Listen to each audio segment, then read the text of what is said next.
Olá pessoal, tudo bom? Tudo bom, Ricardo? Tudo bem, Carlinhos? Tudo bom a todos, de Em volta paz. aqui com o CMCast.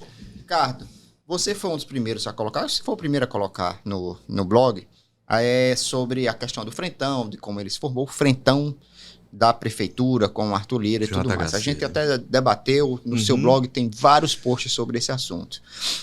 Na sexta-feira você teve uma coletiva que se atrasou e tal, e começou-se a ter ali os novos secretários, né? Os grupos, cada um com seus afiliados. E aí, a discussão hoje passa-se... Familiar, né? Familiar, afiliados, né? É. Passa-se pelo seguinte: quem lucrou ou ganhou mais com a reforma do secretariado e a montagem do Frentão? Ricardo, quem são os grandes vencedores dessa... Olha, eu acho que o ponto de partida, Carlinhos, que o maior vencedor foi o JHC, por alguns motivos bem objetivos. Primeiro, ele tirou da disputa, imagina-se que isso vai se confirmar, dois nomes que poderiam de alguma forma concorrer com ele. O Davi Davino, que passa a ser secretário, né, de Assuntos Federativos e também emplaca, né, o tio como secretário de Assistência Social ou Ação Social, enfim, independentemente da denominação que tem a secretaria, e tira o Alfredo Gaspar de Mendonça, que sem dúvida nenhuma era um nome que era suscitado, inclusive pelos bolsonaristas locais. O Alfredo é muito mais representativo para o bolsonarismo local do que o JHC. O JHC é um tipo assim definido, né? Ambíguo do ponto de vista do bolsonarismo, né? Porque ele não é negacionista, ele não é armamentista, tem um público evangélico que o segue, mas enfim, ele é menos do ponto de vista da personagem, da personalidade bolsonarista, é menos representativo do que o Alfredo Gaspar. Então ele tira esses dois personagens, o Davi Davino, que era potencialmente um bom candidato, também bom do ponto de vista eleitoral, não estou fazendo aqui julgamento de valor, e o Alfredo Gaspar, que também era um bom candidato, também do ponto de vista eleitoral, à Prefeitura de Maceió. Então ele já tira esses dois. E mais, ele ganha tempo de televisão, porque ele agrega vários partidos, né? Agora tem o Podemos, né? Tinha União Brasil, que já era o PSDB, né? Com o Pedro Vilela, que é o presidente, não sei se a denominação é essa, né? É do PSDB, não é isso? É do PSDB, isso. Tucano, né? Pedro Vilela, o Maceió Investe. E vem Arthur Lira confirmando, né?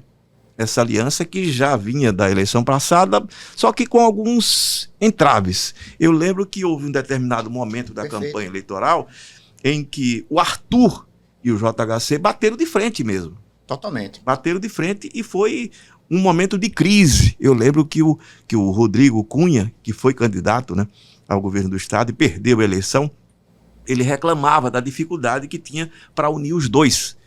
Mas houve, no final das contas... atrapalhou a eleição do Rodrigo? Eu não sei, eu acho que quem atrapalhou mais a eleição do Rodrigo foi o comportamento do próprio Rodrigo, né?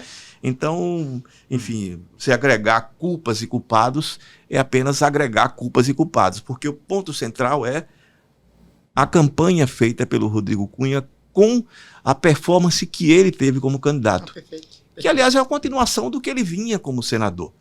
Saltando a história da eleição para o governo do estado, quem ganhou efetivamente, quem mais ganhou foi o JHC, e os pontos fundamentais são esses. Ele tira dois concorrentes da disputa e agrega tempo de televisão, né, para a campanha eleitoral, que continua tendo, sim, importância, né? E, evidentemente, ganha esses aliados, delegado Leonan, né, que passa a ter Fábio Costa. Esse já estava, né, com o JHC. E tem um detalhe, o personagem que ganha também, ganha bastante, né, que não esteve na campanha passada com ele e passa a estar com ele, é o Galba Neto. Ganhou duas secretarias, uma muito importante, a Secretaria do Meio Ambiente, porque, de fato, é uma pasta que, pelo momento, né, vivido pelo Brasil, pelo mundo, a discussão, né, ambiental, ela ganhou dimensão no governo Lula, principalmente. Então, o que acontece a partir de agora vai ter, sim, repercussão em Maceió, inclusive. Ele tem também a Secretaria de Esportes. E os demais vão ganhando pedaços, né, da máquina pública. Mas o grande vencedor, no final das contas, foi o próprio JHC. O Alfredo Gaspar ganha uma âncora, né, na prefeitura, e é uma pasta fundamental, né, que é a pasta da saúde, com Luiz Romero Farias. Mas, evidentemente, eu insisto, o grande vitorioso na formação dessa frente é, sem dúvida nenhuma, o JHC. Isso mais imediatamente, para a eleição do próximo ano.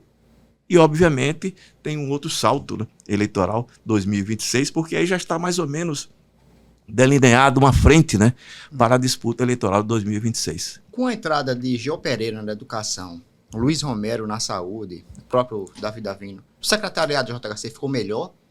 É um efeito colateral?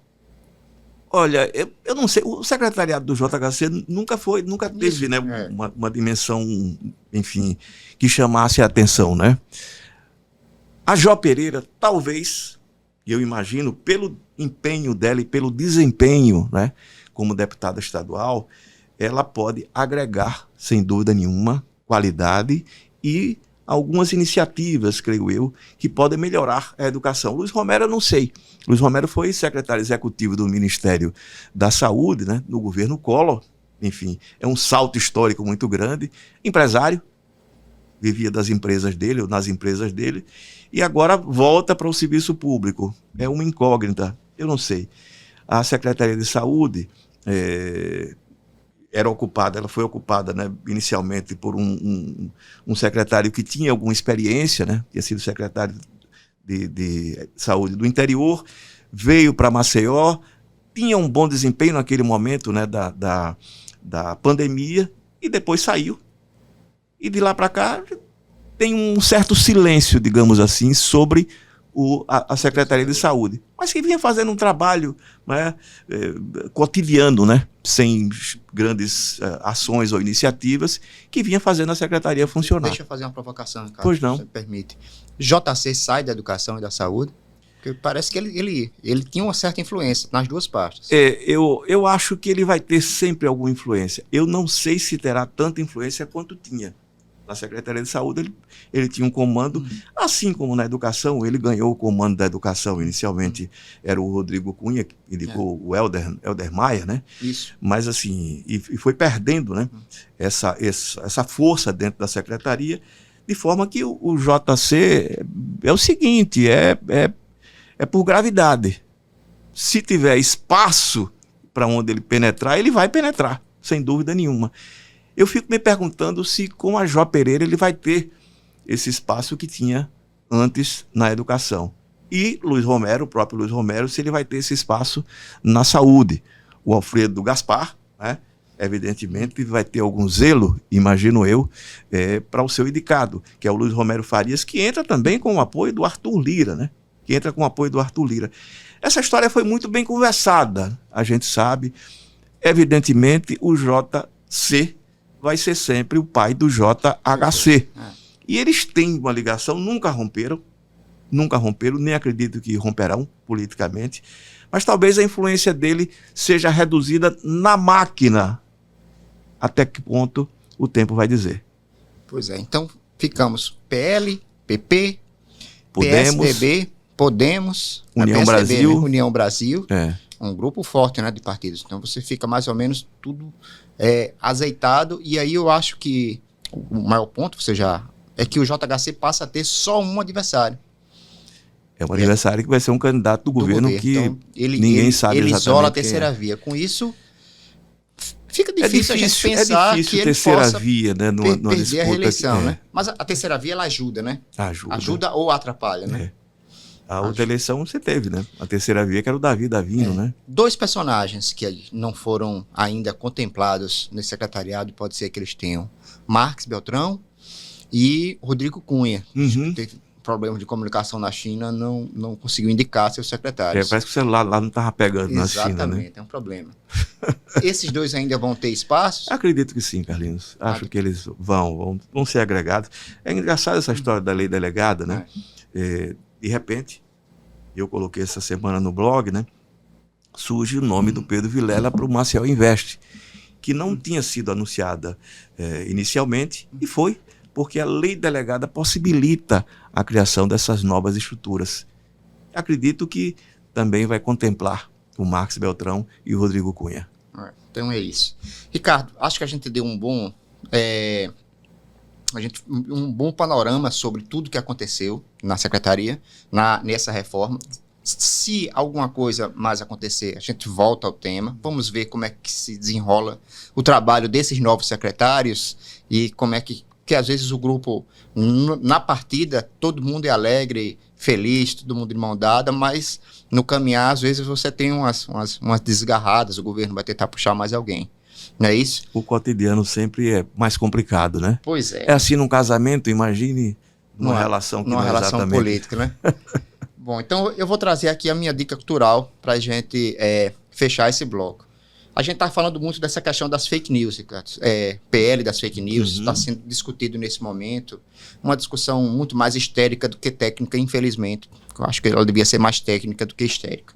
Aí eu trago um livro que é Os Engenheiros do Caos, que é um livro que se tornou um best-seller, né, do Giuliano da Empoli, que ele fala não só dessa questão da Cambridge Analytica, que é a eleição do Trump nos Estados Unidos, como ele também até fala do Bolsonaro, do Boris Johnson, do Matteo Salvini, e todas essas eleições e de como as redes sociais elas acabam contribuindo para o surgimento desses líderes populistas e de extrema-direita. Muito legal esse livro, tem na Amazon, Os Engenheiros do Caos. Nesse momento, inclusive, está numa promoção de 30%, está R$ 43,00 só. Recomendo a todos, até para o pessoal poder ter uma ideia sobre o que é que está se discutindo em termos de PL de fake news. E a sua, Ricardo, o que é que você traz? Já que você tocou no tema, né, eu vou também falar sobre inteligência artificial. Esse é um livro, é um romance do Ian McEwan, que é um escritor inglês que eu gosto muito. Ele é fantástico, tem um livro dele, Reparação, que é, sem dúvida nenhuma, virou um best-seller porque merece ser efetivamente um best-seller. E esse aqui, Máquinas Como Eu. Ele inverte a lógica da relação do homem com a inteligência artificial. Perfeito. A introdução de um robô numa família, ele é adotado por uma família, um casal, né? E o interessante é que esse robô, ele é moldado por Alan Turing, que vem a ser aquele matemático, né, que decifrou os códigos alemães. Tem o filme, né, O Jogo da Imitação, que todo mundo conhece, é um bom filme, né? Não é, como você disse, tão bom quanto o livro, mas é um bom filme. E aqui, o Ian McEwan trata esse personagem como se o Alan Turing fosse vivo, ele morreu acho que em 52, e tivesse moldado a personalidade do robô. E aí, o Turing, um sujeito extremamente íntegro, honesto, molda a personalidade desse robô como se fosse ele melhorado. O resultado disso é que é extremamente interessante. Perfeito, Ricardo. Muito obrigado, então. Gente, obrigado mais uma vez. Sempre acompanhe o CMCast no Cada Minuto, nas plataformas do YouTube e de streaming. E sempre com dicas, sugestões, comentários. A gente está lá já começando a receber um número de comentários já significativos. E dê essa força para a gente continuar com esse projeto. Obrigado, Ricardo. Valeu.